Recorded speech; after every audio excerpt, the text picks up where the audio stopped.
قبلہ شاہ صاحب، اب سچی بات ہے کہ ماحول تو ماہ رمضان میں ایسا ہو جاتا ہے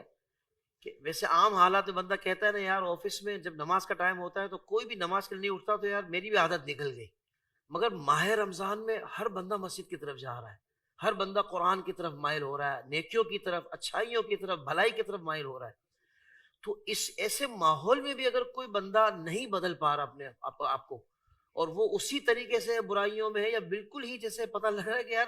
رمضان میں وہ ہے ہی نہیں ماہ رمضان میں، تو کس طرح مائل ہو حضرت کہ واقعی اس کا دل لگ جائے عبادات میں؟ کہ اب تو ماحول بھی مل گیا ہے، اب تو ہم دیکھ رہے ہیں کہ بہت آسان ہو گیا مسجد کی طرف جانا، کہ سب جا رہے ہیں تو میں اکیلا کیوں بیٹھوں، میں بھی جاؤں. تو آخر اب کس طرح بندہ مائل ہو سکتا؟ دیکھیے کہ حضور سید عالم صلی اللہ علیہ وسلم کا ارشاد ہے، مشکات شریف میں روایت موجود ہے کہ انبیاء کرام جب اپنی طویل عمر شریف گزارنے کے بعد اور لوگوں کو راہ راست کی طرف بلانے کے بعد جب اپنی عمر شریف کا آخری لمحہ ہوتا ہے اور وہ رفیق اعلیٰ کا سفر اور دنیا سے رخصت ہوتے ہیں، تو آخری نصیحت وہ یہی کرتے ہیں کہ بری صحبت اور برے دوست نہ رکھنا. قرآن نے بھی کہا فَلَا تَقْعُدْ بَعْدَ الذِّكْرِ مَعَ الْقَوْمِ الظَّالِمِينَ. اصل چیز ہے صحبت اور ماحول، جس طرح آپ نے خود ذکر فرمایا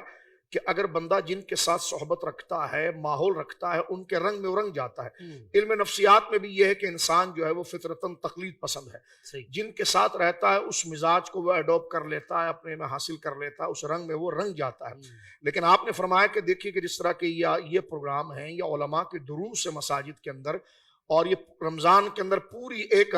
ایک دینی شعور اور دینی ماحول بن جاتا ہے، تو اپنے آپ کو اس ماحول میں ڈالنا نیکی کی طرف لاتا ہے. اور پھر یہ کہ جس طرح حضور مفتی اعظم نے فرمایا کہ آپ پہلے آنے سے پہلے اس بات پر غور کیجئے کہ آپ نے اس کو ٹیمپروری رکھا ہے، یعنی ایک مہینے کے لیے اپنے آپ کو تیار کیا. عموماً یہی ہوتا ہے کہ ہم رمضان ہے تو لہٰذا نماز کے لیے تو جانا ہے، تو ہم نے اپنے دماغ میں میٹر لگایا ہوا ہے کہ جب تک رمضان ہے تو نماز ہے، جب تک رمضان ہے تو تلاوت قرآن ہے. تو ہم نے ذہن اور فکر اور عمل کو خود محدود کرتے ہیں،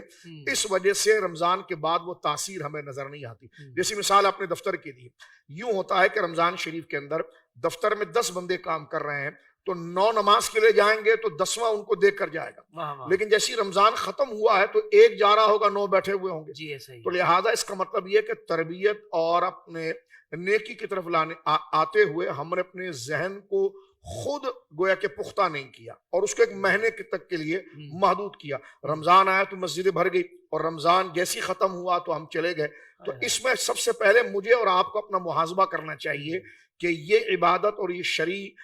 جو ہے کہ وہ احکام جس کے ہم پابند ہیں، یہ ایک مہینے کے لیے نہیں ہے، یہ پوری زندگی کے لیے. یہ مہینہ تو ہماری تربیت کے لیے، اس فکر کو تازہ کرنے کے لیے، برانگیختہ کرنے کے لیے، اور اس کے شعور کو پہلے سے زیادہ اجاگر کرنے کے لیے، ہمیں مزید موٹیویٹ کرنے کے لیے، تاکہ اس کے بعد ہم رکھیں نہیں بلکہ تیزی کے ساتھ پورے سال اور اپنی زندگی کے آخری لمحے کے لیے ہم اپنے آپ کو بیدار رکھیں. تو پہلے اپنا مائنڈ سیٹ بنانا پڑے گا، اور اس فکر کے ساتھ رہیں گے تو یقیناً رمضان ہو یا غیر رمضان، تو یہ ماحول ہماری سوسائٹی کے اندر، ہمارے گھر کے اندر اسی طرح رہے گا جیسے ہم نے رمضان کے اندر بنایا ہے.